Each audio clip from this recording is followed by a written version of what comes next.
Olunaku olwaleero abakristaayo n'abakatoliki mu nsi yonna lwe lunaku lwe babadde bajjukira amazuukira ga Mukama waffe Yesu Kristo, nga gano buli omu agaselebratinze mu ngeri ey'enjawulo. Abagenzeeko masinzizo mukulikeyo, mwebale okutuuka ku mazaalibwa g'Omukama Katonda waffe, mwebale okusabira ku ggwanga lyaffe abasobodde oddisabirako, mwebale nnyo buli omu w'osabidde, mwebale kusaba mukulikeyo masinzizo. Olwaleero tutambuddeko n'omubaka Sseggirinya Muhammad, ng'ono ye amazuukira gano atenderezza ku kyaki y'omutukuvu St. Kizito e Bwayiise, ng'ono abadde agenzeeyo okwongera okusaba Mukama Katonda amukozesa ebyo bye yasuubiza bannakawempe okufa nga bakamulonda. Mukama Katonda amubugirize, amusobozese okutuukiriza ebiruubirirwa bye bye yasuubiza abantu be, amaleko obuvunaanyizibwa bwe nga bwe yasuubiza abantu be okuva olubereberye.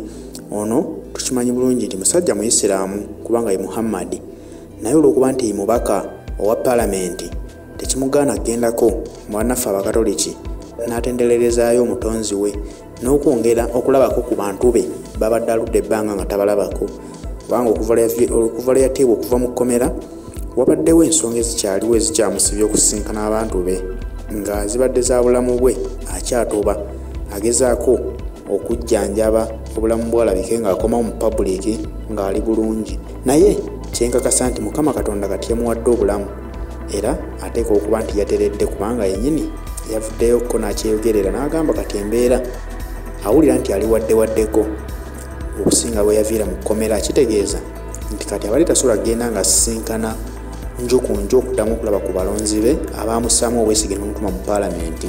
Kati nga kyatandise okukola waakiri agendanga basisinkana mu masinzizo abalabireko awo. Olunaku olw'ejjo twamulabyeko n'abeerako ko n'Abayisiraamu mukadde ak'okusiibuukuka, n'ayogerako nabo era n'abazzaamu essuubi nti yakomyewo era agenda kwongera okukakkalabya emirimu gye baamutuma.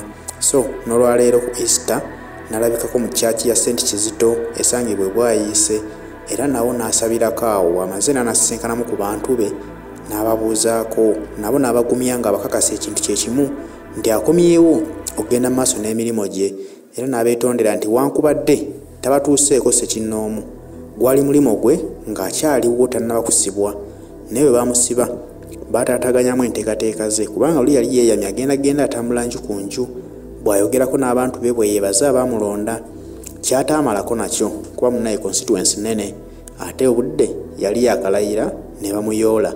So kati agambye ayinza obutakiddamu ekyokutambula nju ku nju, naye agenda basisinkaniranga mu masinzizo oba mu bifo ebikuŋŋaanirwamu abantu abangi ebimu, bongere okuwayaamu bamubuulire ebibulamu mu kawempe, naye yennyini amanye w'atandikira ku biki by'alina okukwatako okusookerako ddala.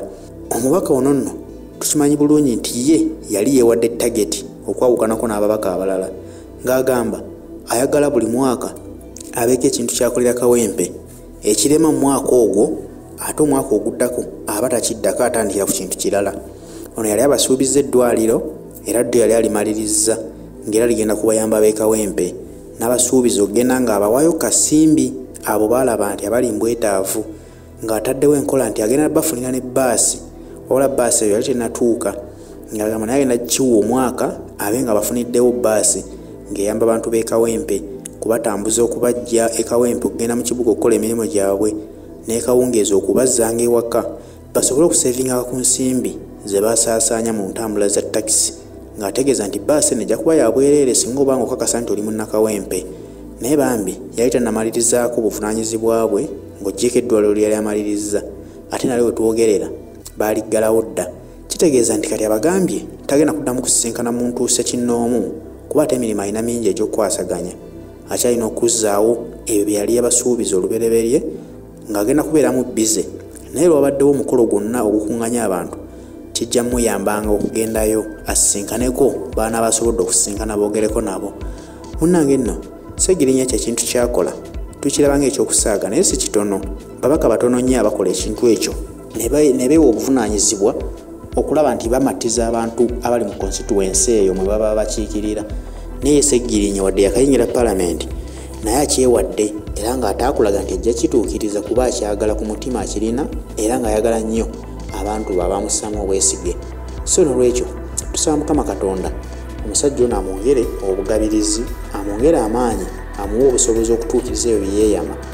Oba oli awo ne Kawempe neddamu nemwenyumiririzaamu era nemuddamu nemuwa obwesiga obulala addemu abakiikirire, kubanga tumusabiranga muna NUP kubeera ali ku kaadi ya NUP, ate nga bana NUP gye bakoma okuba bangi mu paalamenti, naffe kiba kitulina we kitugattirako ffe ng'abagala enkyukakyuka. Kyova olaba nkugamba nti tumusabire atuukirize obweyamo bwe, ate ne bannaffe abalala gye bali buli omu mu kitundu kye nabo tubasabire batuukirize ebyo abantu ababalonda bye basinga obbeetaagamu.